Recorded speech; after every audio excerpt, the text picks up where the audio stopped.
Welcome. So today I want to show you, now that you have your guiding lines on, how you can start adding on your textures and stuff.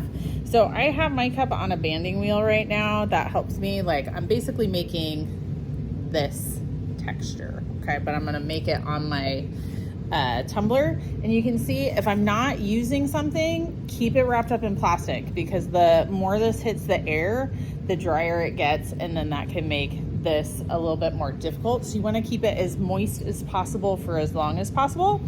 And remember, we're just making a bunch of, oh, I gotta keep that, a bunch of really small changes, and that's what ends up making it look fancy. So like for me, once I have these guiding lines, I'm gonna use a popsicle stick on both sides to create these little fish scales, right? Now, if I just push on the outside, I'm gonna dent it. So for me, during this part, I like to stand, and I'm gonna put my hand on the inside, and I am gonna be pushing against where my hand is to create that. So now that I pushed here, I'm gonna literally move, this hand moves up so that my finger is right here, and I'm gonna push again. I'm gonna move my hand, I'm gonna push. So my hand is always supporting from the inside. If I don't support from the inside, then it's gonna end up denting my shape in a way that I don't want it to be, okay? So I tend to stand if working on a banding wheel. Like I use the banding wheel a lot for the bowl.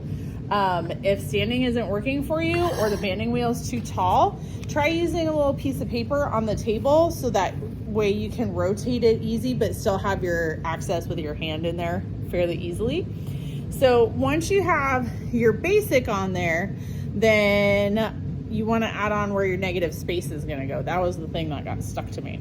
So for your negative space, I highly recommend that you make yourself a little paper template of the size that you want it to be, okay?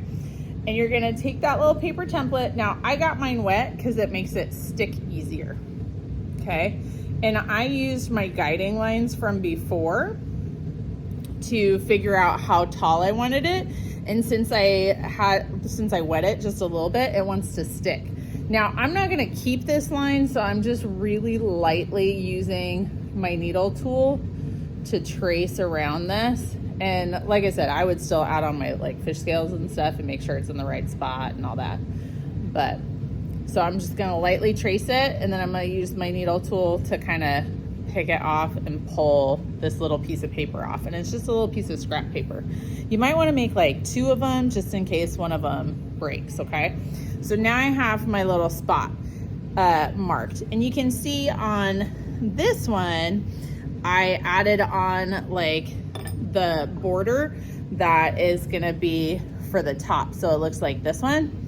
Okay, now because I wanna keep this line, I'm gonna use my pencil looking tool for that. And I'm gonna gently pull along the edge. So I'm just like gently pulling along the edge. And I'm keeping my tool pretty flat. And if I get any clay boogies, I want to run my finger along the line to get rid of the clay boogies. Now, at no point should you put this directly on the table and push onto it while it's on the table. If you really need, for some reason, to have it sitting on something, wear an apron and just set it in your lap, okay? So like your legs make a cradle, right?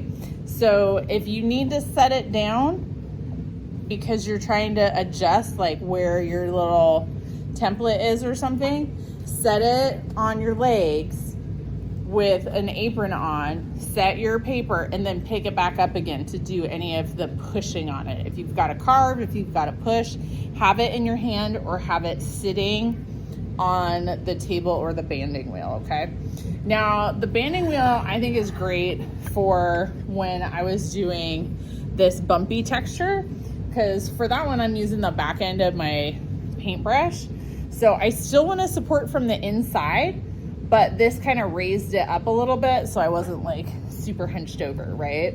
So this way I still got to move my hand around and make sure that I'm still supporting everything from the inside as I'm doing it, but this kind of makes it a little bit easier for me to get all of these areas without having, you know, to like, I don't know, it's just a better spot.